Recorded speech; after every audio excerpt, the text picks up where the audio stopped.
You probably never think about it, but your hair is saying more about you than your words ever will. The way you style it, the way you maintain it, even the way it naturally sits, it all sends messages about who you are, how you live, and what level of respect you command. It's one of the first things people subconsciously notice, even before your clothes or your body language. Because your hair isn't just hair. It's a visual cue that shapes how others define you in the first 5 seconds of meeting you. And here's the thing, people aren't even aware they're judging you for it. But they are. Every single time. When you walk into a room, before anyone even processes your face, they register your outline, your silhouette. Your hair frames that silhouette, giving immediate context. Is this guy sharp, disciplined, grounded? Or is he careless, lazy, lost in routine? Most men don't realize how much this small detail affects how seriously they're taken. Messy, unkept hair doesn't just look lazy, it signals that your energy is scattered. It tells people that you're not in control of yourself. On the other hand, clean, healthy hair with intention behind it tells people something powerful, that you respect yourself. And when you respect yourself, people automatically mirror that respect back. This happens because of something called the effort reflection effect. It's a psychological principle that says people judge how reliable or disciplined you are by the small signs of effort they see in your appearance. A man who takes time to maintain himself, his grooming, his haircut, his hygiene, is seen as more trustworthy and put together, even before saying a word. Think about that. Your hair alone can make someone decide whether to listen to you, to follow your lead, or to take you seriously. Because effort, when shown consistently, signals stability. It's a subtle but powerful form of social proof. But here's where most men mess up. They start chasing trends, copying viral haircuts from influencers, athletes, or actors, without asking themselves the one question that really matters. Does this actually fit me? Trendy styles might look great online, but in person, they often work against your natural shape.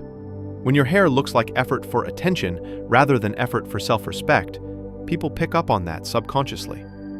You look like you're trying too hard to impress, rather than being comfortable in who you are. Real presence comes from authenticity, when your appearance complements your structure, not competes with it. Here's a simple truth that few people talk about. Your hairstyle should amplify your bone structure, not hide it. If you have a round face, styles that add height or structure will bring balance. If you have a square face, a bit of texture or flow will soften it naturally. If you have a long face, volume on the sides creates proportion. It's not about what's popular, it's about what fits your design. A good haircut is like armor, quiet, effective, and personal.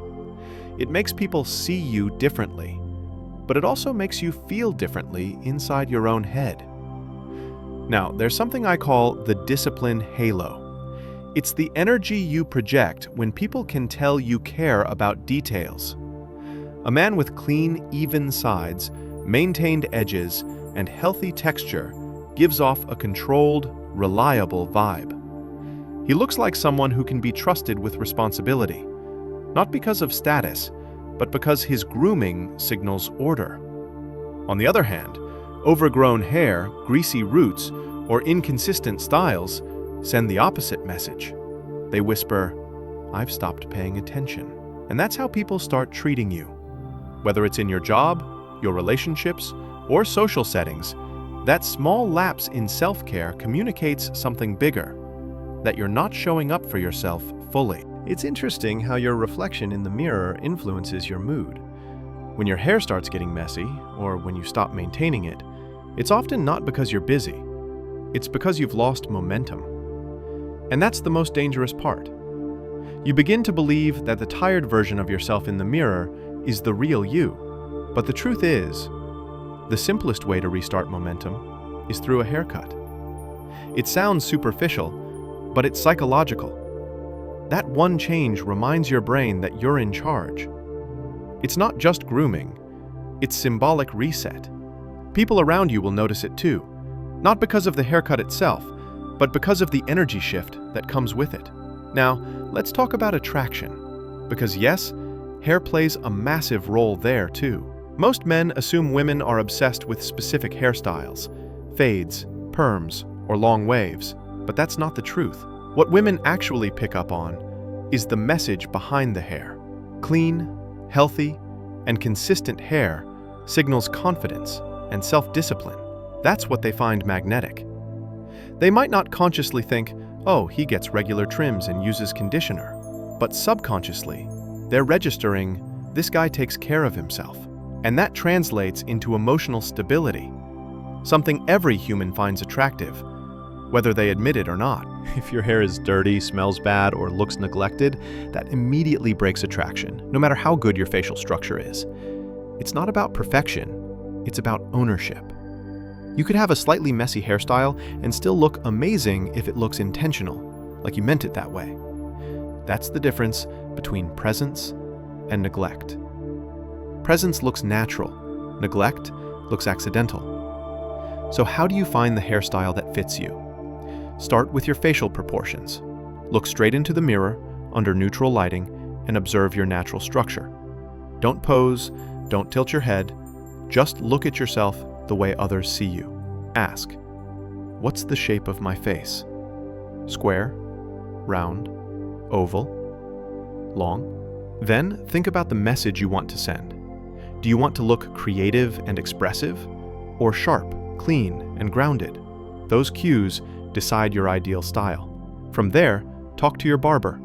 Not with a photo of a celebrity, but with an understanding of what makes your face work. Tell them you want a style that matches your bone structure, not a trend. The key is consistency.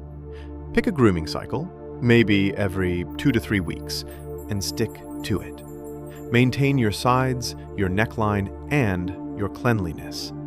These small routines send big signals. Even the act of keeping your scalp healthy, brushing your hair properly, or using minimal product correctly creates a subconscious image of competence. You don't need expensive routines. You just need awareness and consistency. Here's something deeper. Your hair reflects your internal state. When your life feels out of control, your hair usually shows it. You stop caring. It gets messy. You tell yourself it doesn't matter, but that's when it matters most. Because every time you look at yourself in the mirror, your brain registers visual feedback, and that affects how you act. Clean, intentional grooming is a feedback loop of self-respect. You treat yourself better because you see yourself better. And the opposite is true too. Approval is addictive and it kills presence. If you're constantly chasing external validation through your looks, you'll never feel satisfied.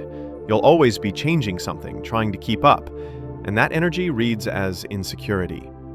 True attractiveness isn't about being flawless. It's about being in control of your image. People respect that. They feel it when someone is grounded in who they are. So look at yourself today. What's your hair really saying about you? Does it say, I take myself seriously? Or does it say, I've stopped caring? Because whether you realize it or not, everyone around you is reading that message every single day. The good news is, you can rewrite it anytime you want. Your hair is not just about style or trends. It's a visual expression of how much you value yourself. And when that expression aligns with confidence and effort, people treat you differently. Your hair speaks before you do, so make sure it's saying the right thing.